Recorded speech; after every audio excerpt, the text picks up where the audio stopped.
What's going on, ladies and gents in Cyberland? Coming back to you with another game review. This time we're moving on to the sequel to Mega Man X, the great Mega Man X, Mega Man X2. So, with this game, it takes, I know it didn't come out 6 months after, but the game story takes 6 months after Mega Man X.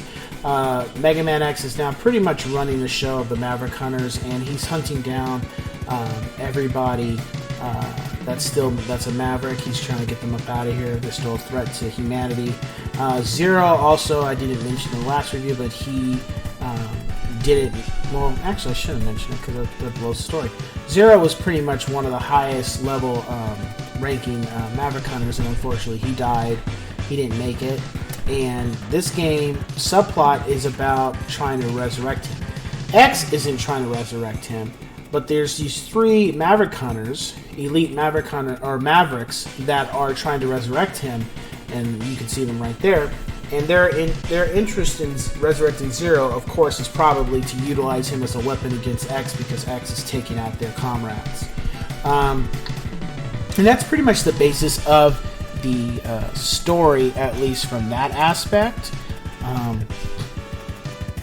With that being said, the same things that are in this game or that were in X1 or in X2, one thing I didn't mention was the difference. Like the original Mega Man's had the energy tanks where you have to keep getting them, and this one is called the sub tank, which is an energy tank, but once you get it, you just have to keep filling it up. Once you use it, just fill it back up with energy that you get from killing guys. And the max you can have is 4. Also, with the first one, same thing in here. Heart tanks, same thing with the first one. You got Dr. Light capsules that you can equip to make you stronger and faster and just better, easier to get through the game. As far as the music, I felt here we go. We've got a capsule right here. I think this is the leg enhancement. As far as the music went, music for the first one was better. But I did enjoy the tracks in the second one just as much. I just like the first one. The first one's just more special to me. Because when I got Mega Man X2, it was way after playing 1. It wasn't a game I got right away, I think. But regardless, when I did play it, I had a good time. It was just felt it had the same appeal. It was different to some degree. There were like the computer chip graphics that they had for the Super NES. They were really pushing the limits with that. As far as difficulty, outside of trying to get Zero's parts from these guys like this one, from those 3 Mavericks, the game pretty much was it was a lot easier than 1. The biggest worry was that, and I always made sure I was equipped in energy tanks for these guys, even though I didn't have all the enhancements. The biggest concern is if you didn't take these guys out and you don't kill them right here, but if they get away, then you missed that part for Zero. And if you don't get all the pieces of Zero, well, then you're going to have a problem later at the end of the game. I don't want to say what that is. I'm just going to say you're going to have a problem. Does that mean you can't beat the game? No, it just means you have to do something extra that you wouldn't have to do if you got those parts. So, as far as lasting appeal, I feel 1 was better. I feel 2 had a lot of its good moments, but I think the problem with 2 was more so the Mavericks in the first one were very memorable, and the thing is, certain things like in 1, if you beat certain levels, it would affect another area. They kind of scrapped that moving forward. They didn't do that with Mega Man X2. So if you beat, at least I don't recall when I was going through the levels.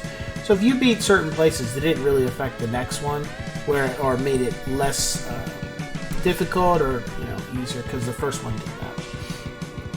But the graphics were improved, as you can see right here. They did a lot more. As far as the enhancements were kind of about the same. But the suit looked cool. The suit that he has right now with all the enhancements, they were cool.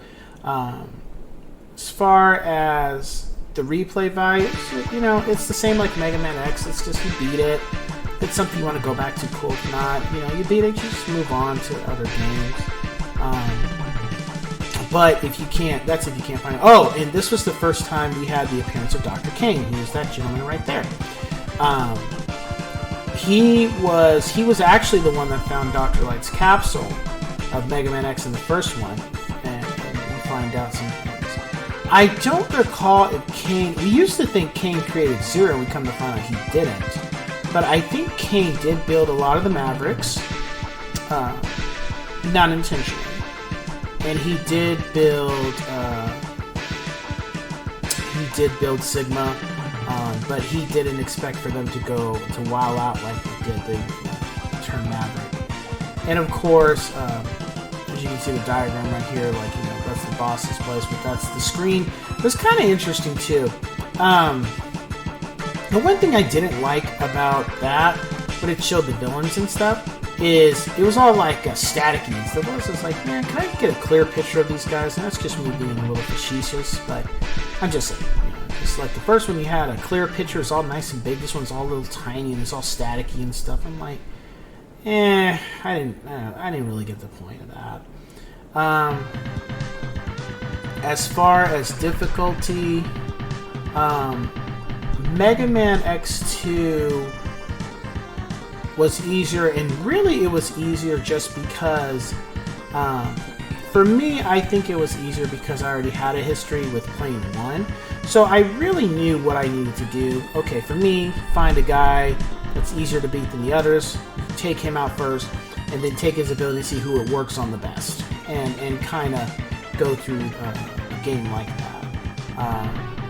And I was able to get through, honestly, I think I got through Mega Man X2 on the first time faster than I did Mega Man X.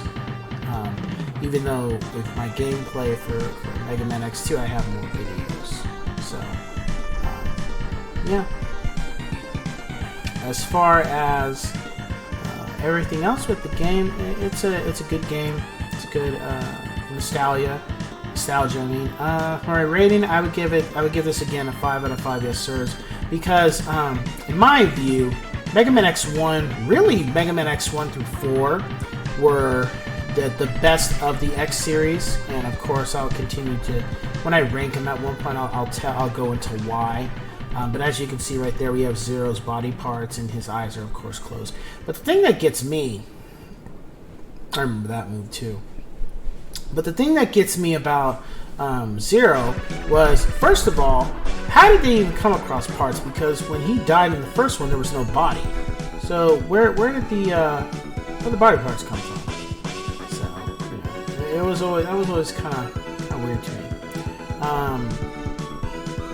Yeah, it was just like, it was that the graphics were about the same, but they did have some elements where they upgraded and had it, that 3D chuck they were using for specific Super NES games back in the day. It did have that little digital lies, like graphically 3D kind of looking art for this boss or this scene or something. So that was cool.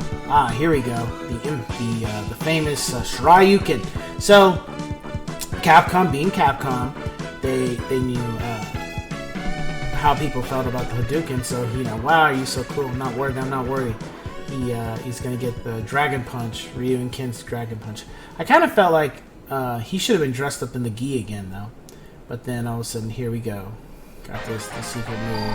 And all of a sudden, Shoryuken. But it's just interesting because he doesn't Shoryuken. He doesn't say anything. It would have been cool to be like Shoryuken. And the thing about the Dragon Punch again, just like the Fireball. Use it properly. Whoever you use it on, it kills them in one hit. Except the final boss. Final boss, it doesn't completely wipe them out. But the thing about the Shoryuken as opposed to Fireball, which was kind of, I get it, but it was kind of like, is that if you're more likely to miss using that than you would the Fireball. And it is what it is. Of course, you have to have full energy. You have to have all the weapons, all the energy tanks, all the hearts, all the body upgrades and stuff for it to work. And then if it does, whoever uses it on it kills them in one hit. So with that being said, if you liked 1, check out 2. You'll have a good time. And as you can see, the main guy behind the curtain returns Sigma, which, they already made it that he was coming back. He wasn't gone. So, yeah. So if you enjoyed the first one, check out the second one. That being said, I will catch you guys on the next one. Take care.